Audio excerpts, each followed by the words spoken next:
இயேசுவுக்கு பிரியமானவர்களே, உங்கள் அனைவருக்கும் அன்பின் வாழ்த்துக்கள்.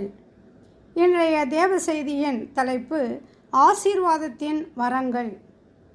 ஆசீர்வாதம் என்பது கர்த்தரின் தயவு, மனமாற்றமுடனும் அன்போடும் வழங்கப்படும் வரம்.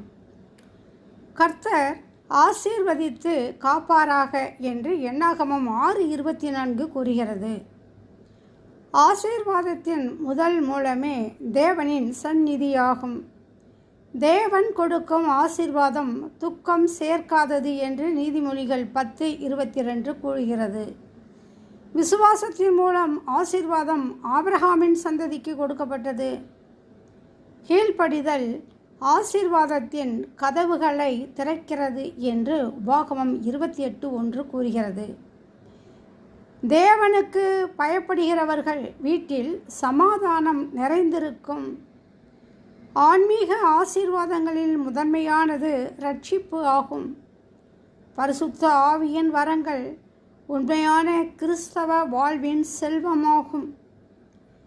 தேவன் கொடுக்கும் ஞானம் வாழ்க்கையின் பாதுகாப்பாகும்.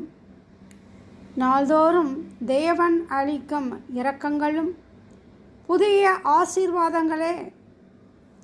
குடும்ப சமரசம் தேவன் தரும் மறை ஆசீர்வாதம். உடல்நலம் கூட தேவனின் கிருபையின் வரமே ஆகும். தேவனை நம்புகிறவர்களுக்கு பயமற்ற இருதயம் ஓர் ஆசீர்வாதம். இக்கட்டுகளில் கூட தேவன் கொடுக்கும் சமாதானம் ஒருவித புதையலை போன்றது. தேவனின் வார்த்தைதானே ஒரு ஆசீர்வாதத்தின் பெட்டியாக செயல்படுகிறது. நன்றியுள்ள மனம் கூட அதிக ஆசீர்வாதங்களை ஈர்க்கும். பிறரை ஆசீர்வதிக்கும் மனிதர் தேவனை இரட்சிப்பு ஆசீர்வதிக்கும். அனைவருக்கும் நன்றி, வணக்கம்.